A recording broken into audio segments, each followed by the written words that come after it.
All right, so just a brief recap. All right, we've gone over our naming compounds and writing formulas. We are on ionic compounds. We have just went over how to name binary compounds, going from the compound name to the formula, and the formula back to the compound name itself. That will be on your test. Being able to do that, we know that binary compounds are compounds made of only two different kinds of elements. Wonderful. But we have this next question.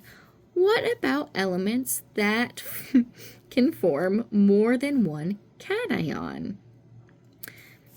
This means, another way of saying this, as in, it can give 1 electron, 2 electrons, 3 electrons, meaning the same element can give either 1 electron away, that same element can give 2 electrons away and give 3 electrons away.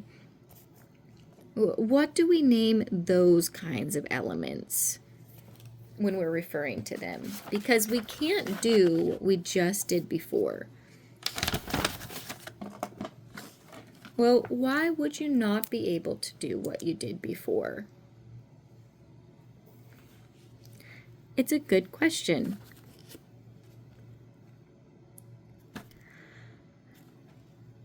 Let's just say, if sodium, for instance, we know that sodium's charge, right, is a positive.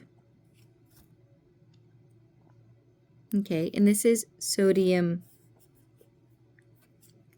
chloride.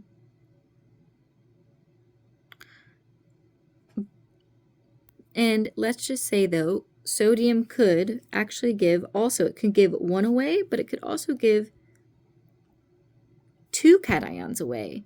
How would we know which one we're talking about whenever we're given this formula? We need something to distinguish whether or not we're talking about sodium giving just one electron away, or is this the sodium that's giving 2 plus away, right? Again, this is an example. Sodium doesn't do this. We're about to go to an actual one, but I wanted to start here because we're very used to using sodium chloride, also known as table salt. Fantastic. All right, but scientists said, whenever we have elements that can either give, right, 1 electron away, 2 electrons away, 3 electrons away, we're going to need something that distinguishes them. Because if I just said, right, sodium chloride, okay, and then that could either have, sodium could either give 1 away in this instance or 2 away. How am I going to know how many electrons? Good question you asked. This is where, when certain elements do that, which is typically just transition metals, again, you will not ever have to know exactly the names of these. They help definitely during your test or whatnot, but Fe represents iron, Cl, chlorine. Not only that, if you were to be given this on a test, you would also be given this, the ion symbol and its charge. Okay? So I don't want you guys to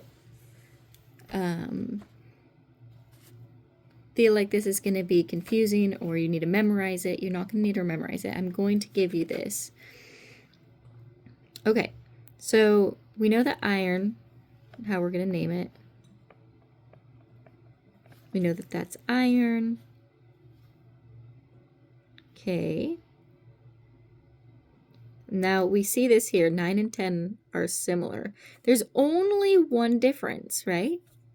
There's a 2 and there's a 3. Interesting. And what we just learned on our last video, right, is which atom does this charge belong to? Or another way of saying this is, where did this 2 originally come from? Right? That 2 is representing the charge that Fe, or iron, has, remember?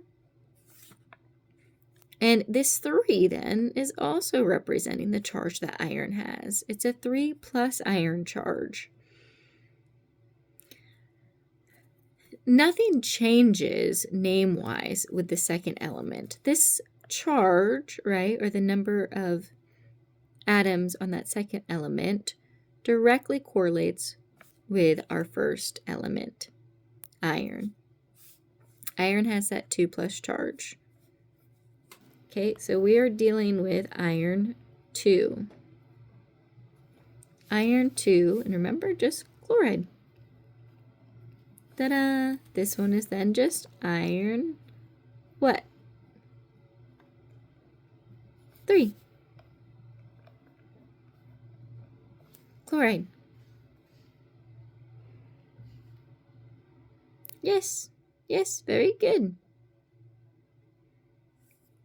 So when it specifically comes to an iron, this is what we're looking at. An iron cation.